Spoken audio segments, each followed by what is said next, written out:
ሁለት ፍሬ አንድ ፍሬ ነኝ ማለት አይከብድም ነው ወይስ አንዱን በሰርጀሪ ያስወጣው?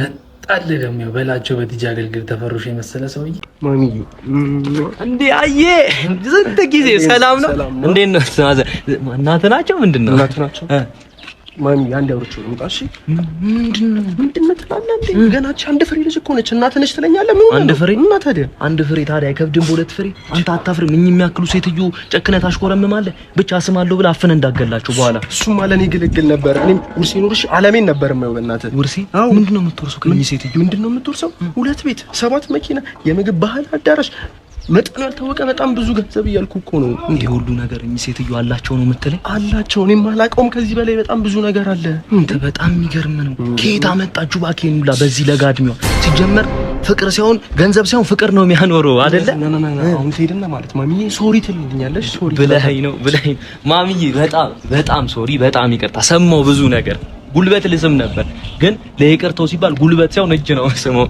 ማሚዬ ስዊት ነህ ቀለደ ሰማደ ካንቺ በላይ ስዊት ካንቺ በላይ ጣፋጭ አለ ማሚዬ ምን አይነት ውበት ነው ምን አይነት አቋም ነው ስንት ልጅ ሀገረድ የሚመኙ አቋም እኮ ነው ማይ ጋድ ሽቶ አራሱ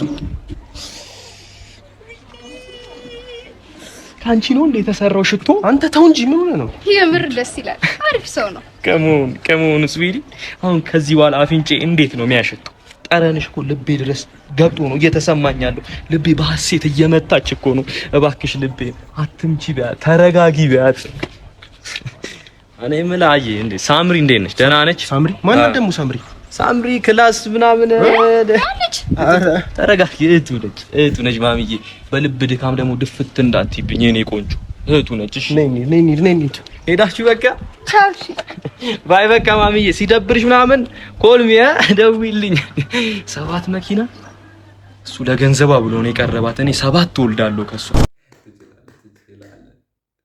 ተስማማህም አልተስማማህም እኛ ወስነናል መጣል ደግሞ በላቸው በቲጂ አገልግል ተፈሩሽ የመሰለ ሰውዬ የመልክ ግፋት ዳፍንታም ሊባ ይጅብኝ እንግዲህ ቁጭራ ይደብ በእውነት የልብህን ተናግረ መቅለስለስ አስፈላጊ መስሎ አልታየኝም እንግዲህ ይሄ ልጅ በዚህ በቲክቶክ መስኮት ከመምጣቱ ከወራቶች በፊት ይሄን ነበር የሚመስለው ሰካራም የሰራው ችቦ ነበር የሚመስለው ጸጉሩ ድሬድ ይሁን እንግዲህ ምን ይሁን በእውነት ምን ብለው ነው መካር የለም ጓደኞች እንዴ ጨካኝ ጓደኞች ነው ያሉ እንዴ ጨካኝ በእውነት እሺ ማሳደጉ ይደግሽ ማደጉ እኮ አይደለም እንዲህ ስታስይዘው እንዴ ዝም አሉ እንዲህ ስታስይዘው በእውነት ስለ መልክ ክፋት ማውራት አለበት ትላላችሁ ይሄ ልጅ በእውነት እኔ አይመስለኝም በነገራችን ላይ ያው ቲክቶክ ቪዲዮ ያው ሽታ ቢያስተላልፍ ኑሮ በጫማ ሽታ አንደኛው ቲክቶከር ይሆናል ብዬ ነው የምገምተው በጣም ከባድ ነገር ከዚህ በፊት በነበሩበት መኖሪያ ጫማውን አውልቆ ውጪ ያስቀምጡት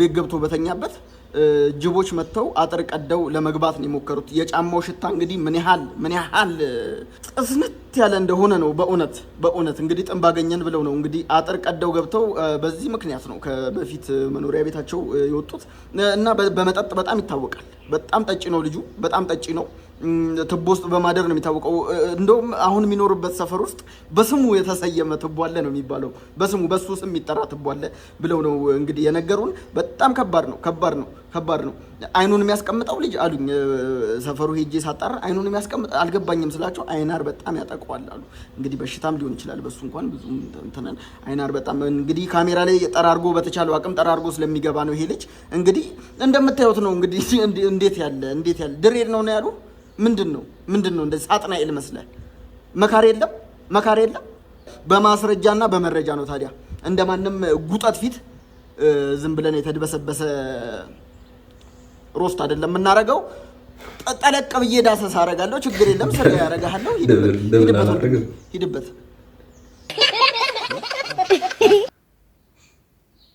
ደብል አላረገው የሳኩትን ደብል ስላረገ ሌላ አይደለም አይመለከተኝ ይቅርታ ማዘር እንተዋወቃለን ሚሚ እኮ ነኝ ፌስቡክ ላይ ተዋወቀኝ ልጅ ጓደኞቼና ቤተሰቦቼ እጅጉት ቦታ መቋቋም አቅቶኛል ጓደኞቼ ጋብዘውኝ ቤታቸው ቤትኩ ቁጥር እና መቼ ልታገባ አሰብክ የሚለው ጥያቄ ከምግብ ጋር አብሮ ይቀርብልኛል እኔ ምለው ግን ይህ ጥያቄ ምግቡን ማወራረድበት ዋኑ እንዴ ሁሉ ጊዜ ከምግብ ጋር አብራችሁ ተቀርቡልኝ ነው ወይስ ሊሳልሰማ ያላገባይ ሰቀል የሚለው አጅ ወጣ እንደ አቃቢ ጋዋጅ አንቅጽ ምናምን ማለቱን ተውና አሁን መቼ ነው የምታገባው ቀስ ብዬ ተረጋግቼ ጥሪት ይዤ እገባለሁ። ምንም የሚያስቸኩለኝ ነገር የለም። አብረውን የተማሩ ጓደኞቻችን እኮ እንዳለ አግብተው አንተ ብቻ ነው የቀረው። ታውቃለህ አይደል? ደግሞ ይሄ ሀብት ጥሪት ምናምን እያልክ ሰበብ አደርድር። ጥረት ካለ ጥሪት ይመጣል። እኔና ቅድስት ስንጋባ አባቴ ሰርጋችን ቀን ከሰጠን ቪላ ቤትና የእሷ አባት ጎጆ ሞጫ በለው ከሰጡን 5 ሚሊዮን ብር ውጪ 5 ሚሊዮን ደሞዝ ነበር። የድህነት በረከታችሁ ይደርብኝ አልኩ በልቤ። ኤርሚ የተናገረው ነገር ትክክል ነው። ሰው ሰርቶ መለወጥ እንደሚችል እኛ ጥሩ ማሳያዎች ነን። ስለዚህ ሰበብ ማብዛትን ተውና አግባ። በቃ እግዚአብሔር ያለ ቀን አገባለሁ። ምን ባለፈው ከደረቅ ኪሴ ብር ሳውጣ ስታዩኝ ያረጀው መሰላችሁ እንዴ? ገና አንድ ፍሬ ልጅ እኮ ነኝ። ልደግበት። 2 ፍሬ አንድ ፍሬ ነኝ ማለት አይከብድም ነው ወይስ አንዱን በሰርጀሪ ያስወጣው? አገባማ ሁለቱንም ቢያስወጣውስ ምን ያደርግለታል? ተባባሉና ተሳሳቁ። እኔም አንገቴ ያልበላም ነበር ጥየው ነበር ሜዳው።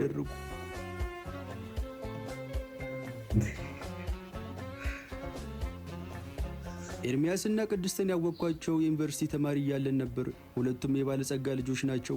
ተጣብቆ እንደተወለደ ልጅ ሁሉም ቦታ አብረን የምንታይ ቤስት ፍሬንዶች ነበርን። ቀስ በቀስ የኤርሚያስና የቅድስት ግንኙነት ከቤስት ፍሬንድነት አልፎ የደረጃ እድገት አሳየ። አጠገቤ ቁጭ ብለው እማ አባ መባባል ጀመሩ። አረ ምንድነው አንተማ ምትለው? አሁን እሷ ብትወልድ አንተን ታደርሳለች? አንቺስ ምንድነው ስትረገጂ የዘር ፈሳሽ ያላዋጣ ሰው አባ ምትዩ? የቃላት አጠቃቀማችሁን ብታስተካክሉ ደስ ይለኛል። ገና 1 ዓመት ሳይሞላችሁ ምንድነው አባ እማ መባባል? አንተም እንደ እናት የምትንከባከብ እማ እያልክ መጠራት ሚስት ይስጥ። ተነሽ ማን አላትና እጅ ለእጅ ተያይዘው ሄዱ። በእማና በአባ የተጀመረ ፍቅራቸው በመጨረሻም እንደ አበባ በማረ ትዳር ተደመደመ።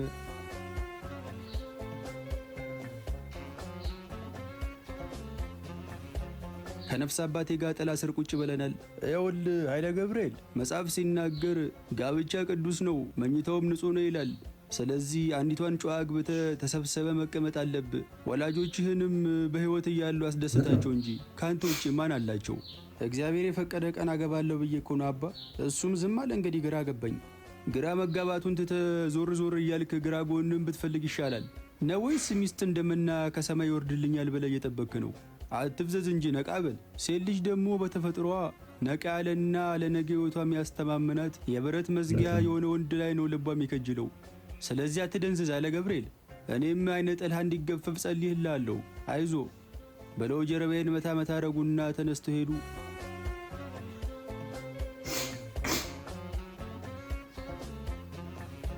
ከቤተሰቦቼ ጋር ሳሎን ቤት ቁጭ ብዬ እያወራው ነው። አባቴ ዘለግ ያለ ሳል ካሳለ በኋላ በሞተር ድምፅ አንድ ጊዜ ተናፈጠና እንግዲህ እንደምታየኝ ጉንፋን እያንደፋደፈኝ ነው። ሳላመልጥ በፊት አግብተህ ወልደ የልጅ ልጅ ብታሳየኝ አይሻልም? አባዬ ደግሞ ትንሽ ባሳለን ባስነጠሰም ቁጥር ማውራት ትወዳለህ። ኮሮናም ልጠዜ ደረስክ ሰውዬ፣ ምንድነው ለጉንፋን የምትደነግጠው? ቁፍጠን ያለ እንጂ አንተ ስለ ትዳር ሲወራ ተደነግጥ የለም እንዴ? ምን እሱ ይገርምሃል አለችኝ እናቴ። እማ ደግሞ ማይገናኝ ነገር ማገናኘት ትወጃለሽ። አሁን ጉንፋንና ትዳር ምን አገናኘው? ግጥም አድርጎ ነው እንጂ የሚገናኘው። አንተም እኮ ትዳር እንደ ጉንፋን የሆነብህ። ልክ ስለ ትዳር ሲወራ የሌለብህ ሳልና ተኩሳት ትጀምርሃል። ደግሞ በስለት ያገኘን አንድ ልጃችን መሆንህን አትርሳ። ዓለምህን ማየት እንፈልጋለን። ዓለምህን ማየት እንፈልጋለን ብላችሁ አካልባችሁ ዓለሜን የምትበጠብስ የለ እንዳትጥሉኝ ነው የምፈራው። ይኸውልህ ደግሞ አንተ ብቻ ለማግባት ወስን እንጂ የት ቤት ይዣ ትገባለሁ ምናምን ብለህ እንዳታስብ። እዚሁ ግቢ ውስጥ ቆንጆ ቤት ሰርቼልህ በፍቅር ትኖራላችሁ። የባል እናትና ሚስት እንዲሁም አይስማሙም። ጭራሽ አፍና ፍንጫ አላድርጋቸው። ባይሆን የዘንድሮ ቲክቶክ አዋርድ ዳጎስ ያለ ሽልማት አለው። እኔም በ3 ዘርፍ እጮኛለሁ። እሱን ካሸነፍኩ በሽልማቱ መቋቋሚያ ስለማገኝ የዛኔ ስለ ጋብቻ ላሰብ እችላለሁ። እንዴ አሁኑኑ ነው አመርጥ። የት ነው ምርጫ ጣቢያው ብሎ ከተቀመጠበት ተነሳ። እናቴም አብራው ተነሳች። ኧረ ተረጋጉ፣ ቁጭ በሉ፣ እንደዛ አይደለም። ሳቄ መጣ እና እንዴት ነው ታዲያ ብለው ተቀመጡ። የምትመርጡት እዚህ ቁጭ ብላችሁ በስልክ ነው እንጂ እንደ ፖለቲካ ምርጫ ጣቢያ ሄዳችሁ ኮሮጆ ውስጥ ወረቀት በመክተት አይደለም። እኛ ታዲያ ስንመርጥ የኖርነው ምርጫ እሱ ነው። ሌላውን በምን እናውቃለን ብለህ ነው። እሻውን ለማንኛውም እጩ የተደረግኩባቸውን ዘርፎች ልንገራችሁ። አዮ ሚስት ከማጨትህ በፊት አንተ ቀን መታጫ አይደል? በልሺ ንገረን። በቤስት አርቲስት በጂፓወር አዋርድ እና በጭላሉ አዋርድ የታጨሁት። እግዚአብሔር ብሎ ባሸንፍ ቀጥታ ሙሉ ግቢ ከራይና የአመት ክራዩን ዘግቼ አበባ የመሰለች ሚስት ነው ማገባው። አይዞ ባለፈው 10 ሚሊዮን ብር ሎተሪ ደርሶ ተበልተሃል። በዚህ ትካሳለ። እኔም በእድርተኞች ሁሉ ነው ማስመርጠህ እንዳታስብ። በልክ አሁኑ ወጣ ወጣ እያልክ ቆነጃጅቱን አየት ማድረግ ጀምር በላኝ። ተነስታ ሄደች እና አሁን እንዴት ሆንሽ አባ? አልበላሽም? እንዴት ሆንሽ ታዲያ?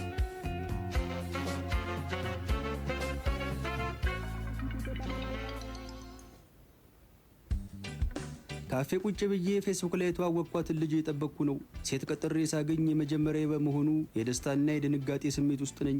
ድንገት የሆነች ሴትዮ ወደ ውስጥ ገባችና የኔ ቆንጆ ቆየሁብህ አይደል ይቅርታ ብላ ጉንጬን ስማኝ ቁጭ አለች። ሴትዮዋን ሳያት የ60ዎቹ ዕድሜ አጋማሽ ላይ ያለች ባልቴት ናት። ግራ ገብቶኝ ይቅርታ ማዘር እንተዋወቃለን? ሚሚ እኮ ነኝ ፌስቡክ ላይ የተዋወቅከኝ ልጅ። አላመንኩም። እንዴ ፌስቡክ ላይ ሳይሽ ወጣት ሴት አልነበርሽ እንዴ? ከመቼው አረጀሽ? በመሀል እኮ ወደ ኤሮፕ ወጣ ብዬ ነበር። ያው እነሱ ደግሞ እንደምታውቀው 8 ዓመት ከኛ ወደፊት ይቀድማሉ። በዛ ምክንያት ነው ትንሽ ያረጀውብህ አለችኝ። ሚሚ ትመጣለች ብዬ ስጠብቅ ማሚ መታ ጠበቀችኝ። በዛው ሽንት ቤት ደርሼ አልኩና ተነስቼ ከአካባቢው ተሰወርኩ።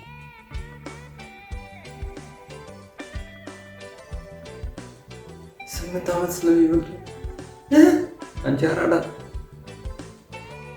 በሌላ ጊዜ ደግሞ እንደ ሰንደቅ ዓላማ መስቀያ ዘንግ የረዘመች ልጅ ተዋወቅኩ። ረጅም ከመሆኑ የተነሳ ስለማንደማመጥ ጎን ለጎን እየሄድን ራሱ በስልክ እንደምናወራው። በዚህ የተነሳ ፍቅራችን ብዙ ሳይዘልቅ ተለያየን። አብዛኞቹ ረጃጅም ሴቶች እንደሚቸገሩ በዚህ ተረዳው። ሴት ልጅ ቆመ ከበለጠች በቃ እግዚአብሔር የባረካት ልጅ እናስተዋውቅ ብለውኝ ከኤርሚያስና ከቅድስት ጋር ቁጭ ብያለሁ። ልጅቷ አትመጣም እንደዚሁ ተጎልተን 1 ሰዓት አለፈን እኮ። እንደ ስምህ ትዕግስት ይኑር እስቲ። ያዕቆብ እኮ ራሄልን 14 ዓመት ሙሉ ነው የጠበቃት። አንተ 1 ሰዓት ቁጭ ብለህ ምን ታጎረመርማለህ? ልጅቷን ግን የት ነው የምታውቋት? የቅድስት ጓደኛ እኮ ናት። እንዴ ጓደኛሽ ሆና እንዴት እስከዛሬ አላየኋትም? ክፍለ ሀገር ነበር የምትኖረው። ዝም ብዬ ሳስበው ኮከባችሁ የሚገጥም ስለመሰለኝ ላስተዋውቃችሁ ብዬ እኮ ነው። ጨዋ ሰው ካገኘች ለማግባት ዝግጁ ናት። በዛ ላይ ደግሞ እንዴት ውብ እንደሆነች። የምትሰራው ምግብ ደግሞ አይነገር። ኩክ ማድረግ ጥርሷን የነቀለችበት ሙያ ነው። ሙያ ያላት ሴት አገባ ማለት ደግሞ ገነት እንደገባ ፍጠረው። ጓደኛዬ ስለሆነች እያጋነንሽ ነው እንጂ እኔ ለበዓል የተበለተ ዶሮ ከሱፐር ማርኬት ገዝተ ምትሰራ ሴት ትሆናለች እኮ። እያወራን እያለ ድንገት ልጅቷ መጣች። ሁለቱም ተራ በተራ ሰላም ካላት በኋላ እዮብ ይባላል ተዋወቂው አለቻት። ፈገግ ብዬ እዮብ በየእጄን ዘረጋውላት። ቃል ኪዳን ብላ ጨበጠችኝ። በቃኛ የሆነ የምንሄድበት ቦታ አለ ተጫወቱ አለችንና ከኤርሚያስ ጋር ተያይዘው ወጡ።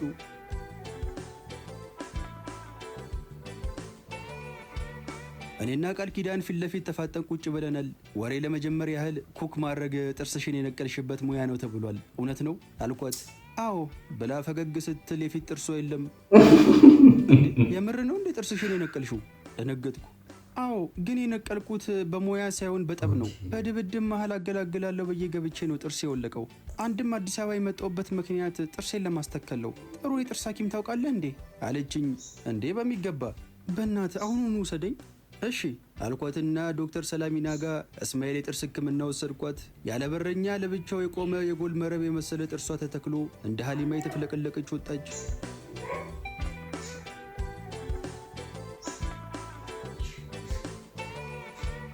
ከቃል ኪዳን ጋር አብረን ጊዜ ማሳለፍ ጀመርን። እንደ ቀልድ ለ1 ወር ያህል አብረን ቆየን። የእውነትም ኮከባችን የገጠመ መሰለኝ። እየወደድኳት መጣው።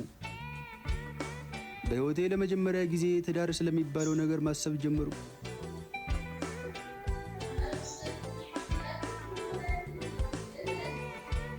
የሆነ ቀን አብረን እየሄድን ተንበረከኩና የገዛሁትን ቀለበት ከኪሴ አውጥቼ የኔ ቆንጆ ታገቢኛለሽ አልኳት። እንዴ ይሄ ትናንት የገዛው ሱሪ አይደል እንዴ? ይቆሽሽባል ተነስ ብላ አፋፍሳ ካነሳችን በኋላ ከዛሬ ነገ እነግርሃለሁ እያልኩ ፈርቼ ነበር ዝም ያልኩት። ከፍቅረኛዬ ጋር ታርቀናል። ከሳምንት በኋላ ወደሱ እመለሳለሁ። እየማየውን ተስፋ ስለሰጠው በጣም ይቅርታ። በላይም በቆምኩበት ትታኝ ሄደች። እኔም ትዳር የሚባለውን ሀሳብ ለአንዴና ለመጨረሻ ጊዜ ከአንጎሌ ውስጥ አውጥቼ ጣልሁት። ሲያሳዝን በእናትህ።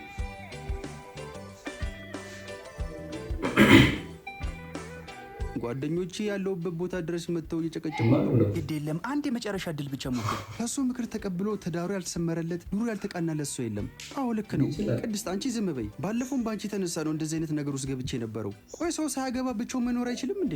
በቃ ተውኝ እንዴ። አንድ ይህንን ብቻ ሞክር እናንተዋለን። በእኔ ሆንብህ። ሰውየው አለ የተባለ የትዳር አማካሪ ነው፣ እመነኝ።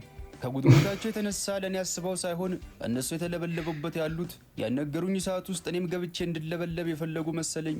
እሺ ማን ነው ስሙ? ዶክተር ሄኖክ ይባላል አለችኝ።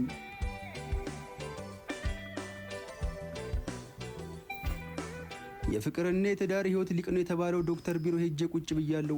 ዶክተሩ ስለ ትዳር ህይወት ትንታኔ እየሰጠኝ ነው። እንግዲህ ትዳር ማለት በአንድ ሴትና በአንድ ወንድ መካከል የሚፈጠር ትስስር ወይም ጋብቻ ማለት ነው። ትዳር ቤተሰብ የምንመሰርትበትና ደንቡን ጠብቀን ዘራችንን እንደ ምድር አሸዋ የምናበዛበት የፈጣሪ ስጦታ ነው። በእውነቱ ትዳር ከማርና ከወለላ በላይ እጅግ ይጣፍጣል። ዘለግ ላለ ደቂቃ በስሜት ተውጦ ስለ ትዳር በቂ ማብራሪያና ትንታኔ ከሰጠኝ በኋላ እና ምን የምትለው ነገር አለ አለኝ። በእውነቱ ዶክተር እጅግ ደስ የሚል አንድ እንኳን መሬት ጠብ የማይል ምክር ነው የሰጠኝ። አመሰግናለሁ። ይገርምሃል፣ በእኔ ምክር ብዙሃኑ ናቸው ትዳር መስርተው በፍቅር እየኖሩ ያሉት። ደስ ይላል። መቼስ እርሶን ያገባች ሚስት ታድላለች። እርሶስ ታዲያ እንዴት ነው የትዳሩ? ወንበሩ ላይ ወደኋላ ለጠጣለና እኔ እንኳን ባለመስማማት ከ2 ዓመት በፊት ነው ከባለቤቴ ጋር የተፋታሁት አለኝ። ተዋልኩ። ሰይጣን ፊት ለፊቴ ቁጭ ብሎ መንግስተ ሰማያት ቀርባለችና ንስሐ ግቡ ብሎ እየመከረ መሰለኝ። ምንም ቃል ሳልተነፍስ ቢሮውን ለቅቄ ወጣሁ። ትዳርማ ጥሩ ያውም ተወዳጅ አማካሪዎቹ አበላሹት እንጂ የሚል ስንኝ አንጎሌ ላይ ተመላለሰ። ትችላለህ አንደኛ